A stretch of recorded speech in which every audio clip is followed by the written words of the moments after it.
So on the third study, the social assortment study, it seems to me, you didn't bring this out, but it's I think worth noting that one could expect that it is underestimating what is going on, because there's nothing in your encryption theory that requires that the interaction be bilateral, right?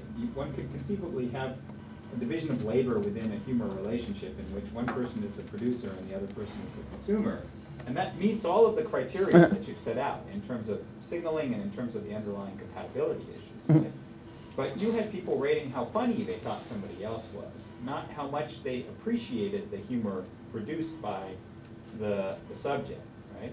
Right, Which is the right. flip side of it, right? So, I mean, you've told me before, and it certainly resonates with, sort of folk intuitions, that when men and women are asked about sense of humor, they mean different things. That is, when men are asked about women's sense of humor, what they mean is, does the woman appreciate my jokes, right? Which, I mean, so Jeff Miller has a story about that, but his story may or may not be right. But the point here is that your theory doesn't require bilateral interactions of this type, right? They can be unidirectional and still satisfy all of the conditions. So, in a future study or whatever, if you were to ask people both about how funny is this person, and how funny do they think you are, right? Then you would presumably capture more of that if there is such variation. Probably. I think there could be some greater unreliability in people's recall of how much someone else thought they were funny, which may be an issue. But yeah, it certainly, it could be the case that it can be one-sided, where it's purely one person producing and the other person acknowledging.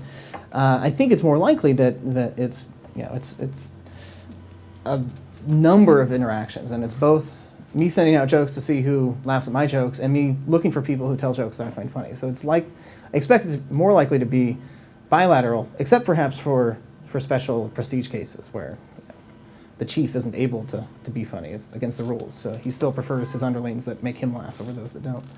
But yeah, that would be something to look at more. I would also like to look at it more in terms of actual observation. So in future field studies, I'm going to watch these pairs go around and see who's doing what and how often they're making each other laugh, and get some actual ethological data to look at that.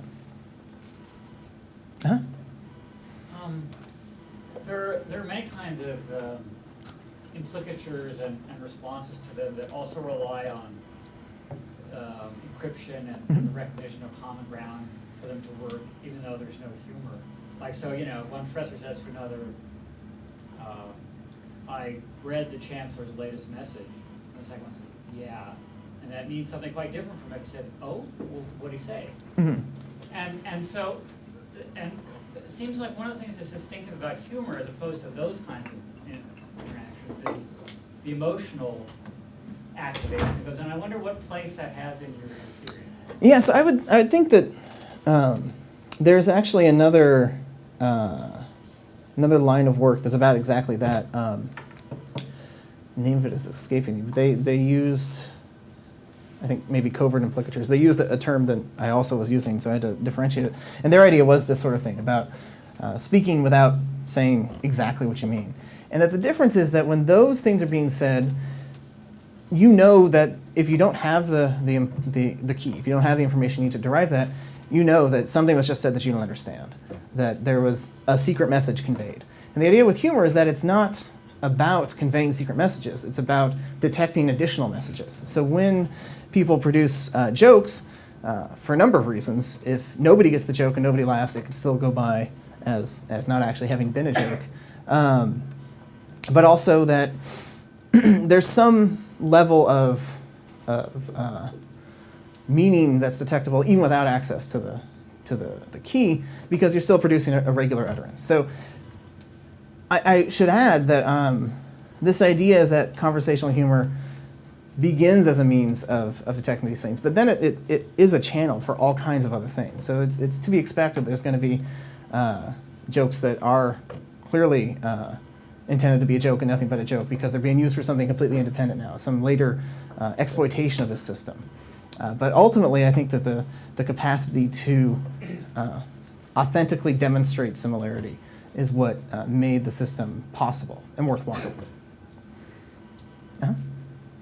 I'm having trouble with the idea that it evolved not just to demonstrate similarity, but to use that to assort with the group that's most like you. I think if that were true, wouldn't you expect then that you would see more jokes when groups of people don't know each other very well, and fewer jokes when they're already a well-assorted group, which is different from my experience, but that just might be that I don't get the jokes.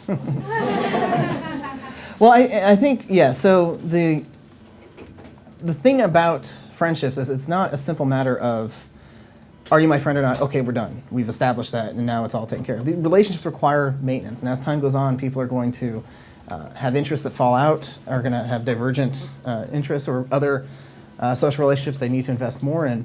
So the continued use of humor to maintain relationships is still valuable. So its capacity to discriminate similar versus less similar gets the ball rolling, but it's useful to maintain this relationship as people who are similar, to remind each other that we have this thing in common, or varieties of things in common, and we want to continue maintaining that friendship. So, and it certainly is the case that a lot of the successful humor that can be observed is between existing allies, existing interaction partners, existing friends. A lot of the attempted humor that fails is between new people that don't know each other and are trying to figure out what kind of relationship they might have. So I don't think it's contrary to the hypothesis. It does require a more dynamic view of friendships as things that are constantly in need of maintenance, and that's why you still have a lot of humor amongst friends. Because as friendships start to fall apart, you would expect to find a lot less successful humor. As people drift away, they get tired of each other's jokes or each other's sense of humor. I wanted to excuse me, bring in another dimension that of humor, making jokes, and so forth, that this study didn't seem to address except indirectly, and this is no critique of the study, because I'm not an anthropologist, I'm a clinician, I'm a psychoanalyst, trying to learn anthropology, maybe not being very successful at it, but nevertheless, I couldn't resist bringing in this other dimension, which can be called the interpersonal dimension, or the affective versus the cognitive dimension, and so forth. And that has to do with, well, one could approach it by asking what your definition of relative funniness really consists of. More or less funny, of course, is the immediate answer, but in what way? And so that's one part of the question. I did also want to mention something that was presented to a group of psychoanalysts a few years ago by several producers of comedy shows and some cartoonists and so forth, that illustrates the point that I'm sort of trying to approach here, and that is a cartoon from the New Yorker. I don't know whether there's been any ethnographic studies of New Yorker subscribers, but in that cartoon, interestingly enough, it's a South American scene. There are two llamas, alpacas, pronounced llamas, two L's, a male and female standing with a background of lovely mountains and fields and so forth, looking at each other. And the caption is, "I love you," LLOVE. And, okay, I heard the little chuckle here and there and a smile, but why is that funny? Well, I'll just say a little more about it because I'm trying to bring up a point here. It's funny because it's making the two L's as a common use in South America and other parts of the world, and really not present in the English language in that particular way, the butt of a joke. In other words, there is some sadism there, there's some aggression there. And so in this particular instance, it's, I think, highlighting an acknowledged difference between we as Anglophiles and English-speaking people see that would be unusual for us, and therefore we would tend to caricature it in order to make it funny. So what I'm getting to is, in view of the fact that in your own presentation, you use terms like butt of a joke and I don't know whether you use the word target or what. Do you account for, in any way, do you account for the intersubjective affectivity of humor? Here, of course, I'm referring to aggression, to sadism, to making people more comfortable with what they feel to be strange, peculiar, and so forth. Was that any part of your study? Well, I have some way to address that. First, the first question about what constitutes relative funniness. I would say it's affect. It's the emotional experience of mirth is what the emotional aspect of that is referred to as, is the feeling of this thing is funny, and this leads to this production of laughter unless you have a reason to hold it back. So the relative difference should reflect greater or lesser degrees of mirth. So it should affect a greater feeling of finding something funny or a lesser feeling of finding something funny.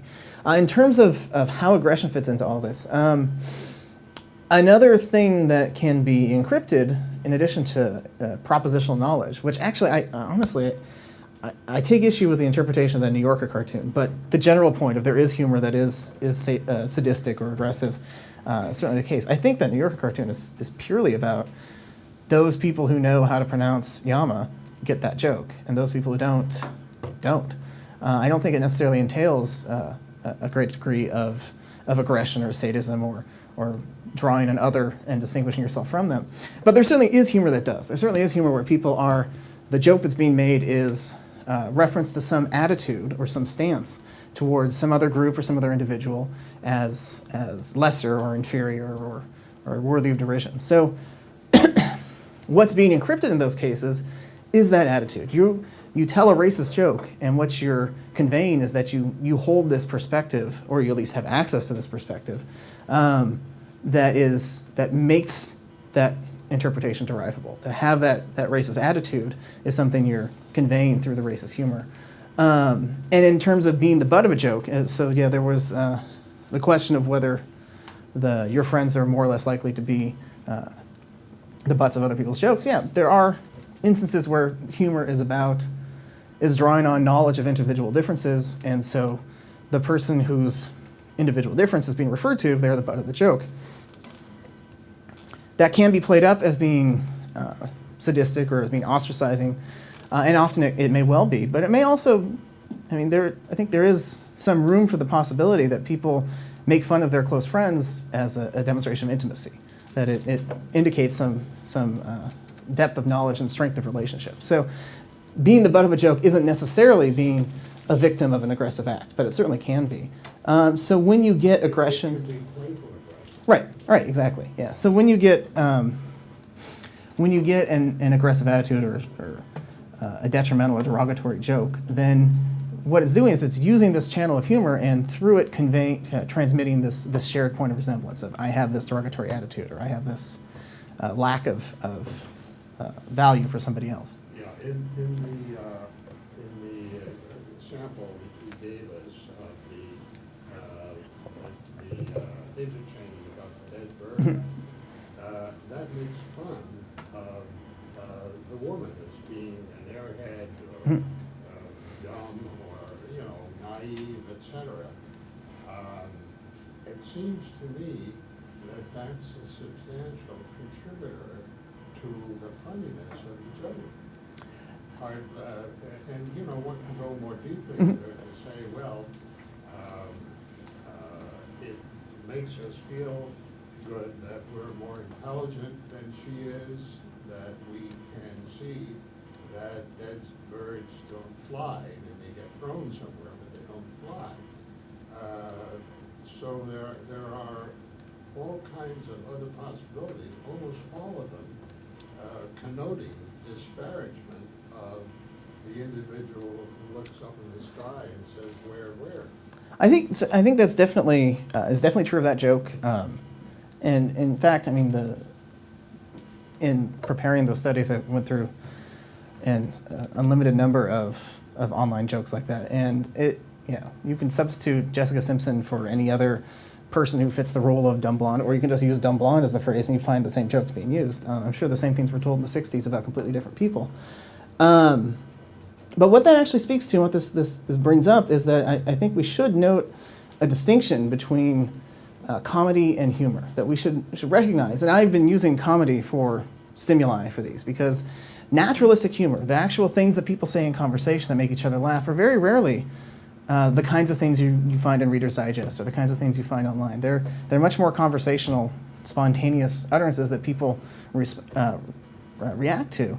But a lot of what we see when we attempt to see patterns in humor production, if we want to see, so there's some attempts to find what kinds of things different cultures find funny, and they look at their prepared humor, their comedy, which is distinct. So this is something being prepared, in our culture at least, being prepared by professionals to have the widest possible appeal.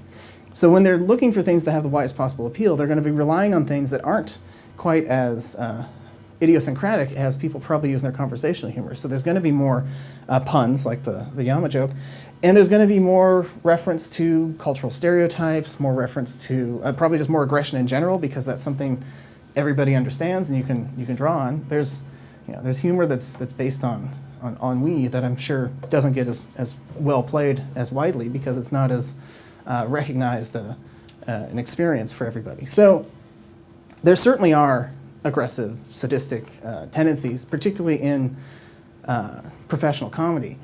But I'm not sure that's particularly revelatory about what human humor production actually is. I don't know whether that is a useful distinction, because I think you yourself used the expression punchline, and I don't know that is necessarily restricted to professional comedy. Right. No, that was a term to discriminate the segments between the final statement of the humorous utterance and the initial statement of the humorous utterance, and then stuff that came before it. I agree. It's not punchline in the traditional sense of a stand-up comedian's routine. Hmm? So I'm a little surprised that you seem to want to downplay the results you got in the last part, the last study you talked about. And I think that the way you characterize results and the actual results suggest that you're, here you are pushing for non-significant results, but that there were some significant results, and you do get main effects, and that struck me as a little odd, that there were some characteristics of those utterances that did differ in, and I take your point that that's quite different than conversational humor. That's in a public environment. And it seems to me that it could well be that in that kind of environment where people really are playing to a crowd, then those kinds of, you might expect there to be performative aspects. I don't know what kind of jokes there were. There were things people laughed at, and I've said stupid things in meetings that people laughed at, but I wasn't trying to make a joke, I was just being stupid. That right there. Yeah. And so I guess content matters a lot, and we didn't see any, you didn't speak to the content, but it seemed to me that the fact that people get louder when they want to, get the punchline, then that makes sense to me. If you're trying to amuse people, that you would stick a little bit of it. So I just thought, I was wondering, I mean, I understand for your general point why you don't think that acoustic marking is the primary element. But it doesn't seem to me that your hypothesis or your theory would argue against acoustic marking. If you want to know, if you want to you want people to pay attention to the critical parts of what you're going to tell them to make sure so that you have a better chance that, what if I'm mumbling something under my breath and Susan doesn't laugh and she didn't actually hear me? Well, that's not very useful to me. So I could think that some kind of acoustic marking of, so that people have a better chance of paying attention to what I'm trying to use as my signal might actually be useful. So I was curious about that. Yeah, so I do think that what we did find does reflect this attempt to ensure audibility in the context. And I didn't go into the content very much, in part because the content is really almost impossible to find funny. These are farmers telling jokes to each other, so I have a sample, and it's of what they actually said in one of these cases. And it's, I'll tell you right now, it's not amusing.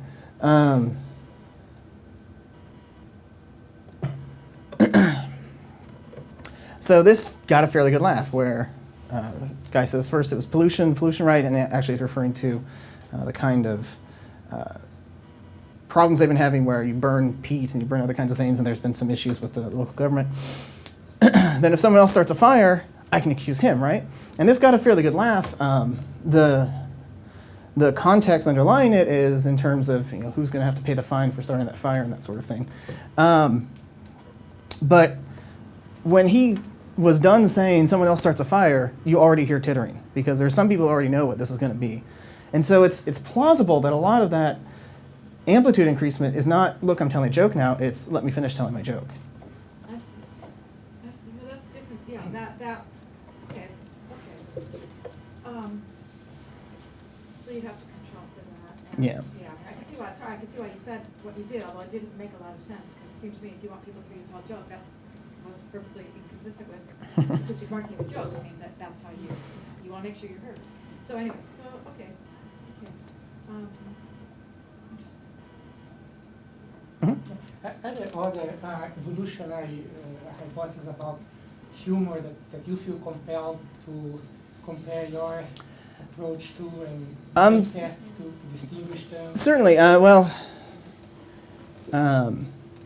wouldn't say I've got definitive tests distinguishing between my own and some other theories, but the big ideas about what humor is doing evolutionarily are Geoffrey Miller's mating mind hypothesis, that it's a means primarily for males to signal mental features to females.